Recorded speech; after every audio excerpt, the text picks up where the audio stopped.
Today, we're diving into a really tough question. How can a secret book, one that's known for its clarity, have a verse that seems to permit something, well, something truly awful? We're going to look at how a simple but profound shift in how we see things can change everything. I mean, this is the central puzzle, right? If a text says it's a source of light and guidance, how do we square that with parts that feel confusing?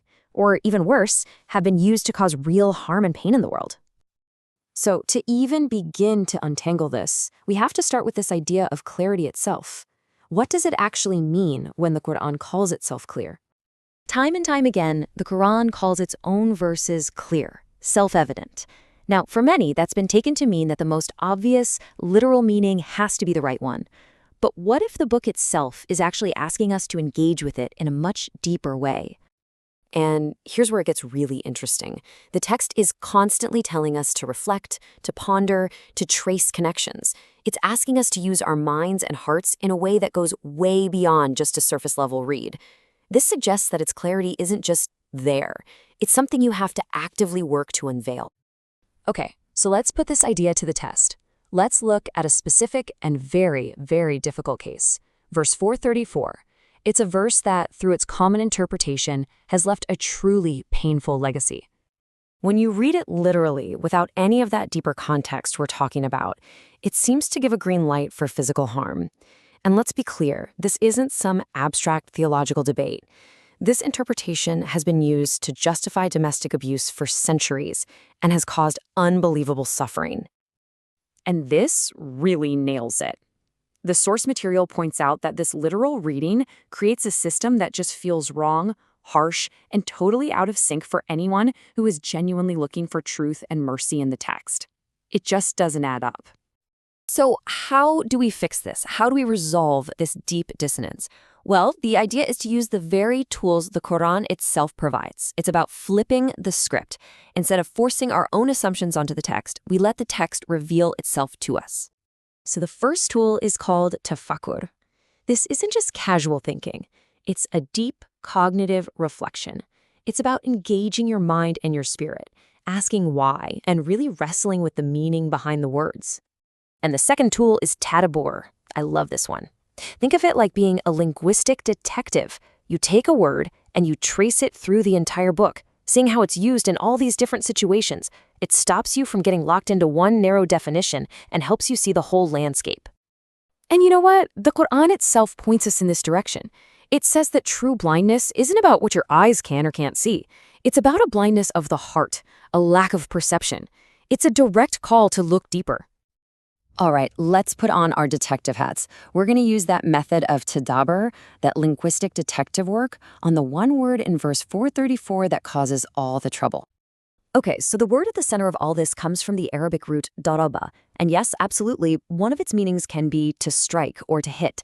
That's where the literal reading comes from. But here's the big question. Is that its only meaning?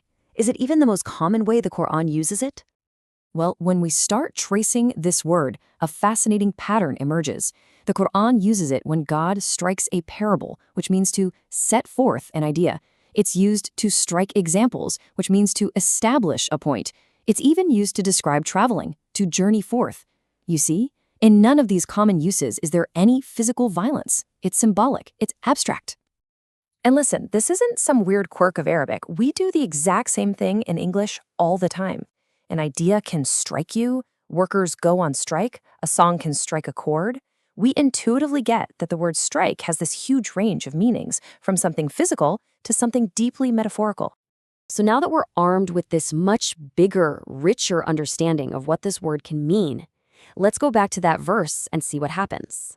How does it change? And here it is. This is the shift. The literal reading sees a physical strike, an act of domination that justifies violence.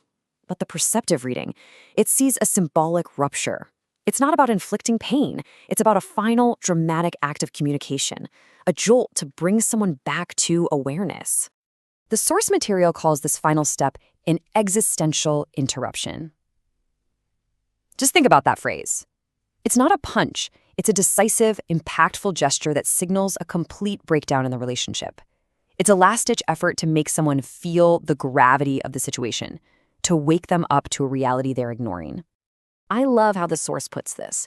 It says, the fog of rigid literalism begins to lift.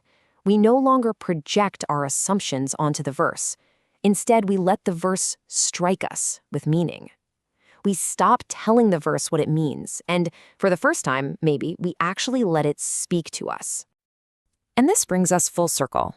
The Qur'an's promise of clarity is fulfilled, but it isn't something that's just handed to us. It's a clarity we achieve through our own effort, through humble and diligent engagement with the text. The light is there, but we have to do the work to see it. And that really leaves us with a final thought. If this one word, in this one verse, held a meaning so profoundly different from what we all assumed, what else have we been missing? What other truths are lying just beneath the surface, waiting for us to unveil them?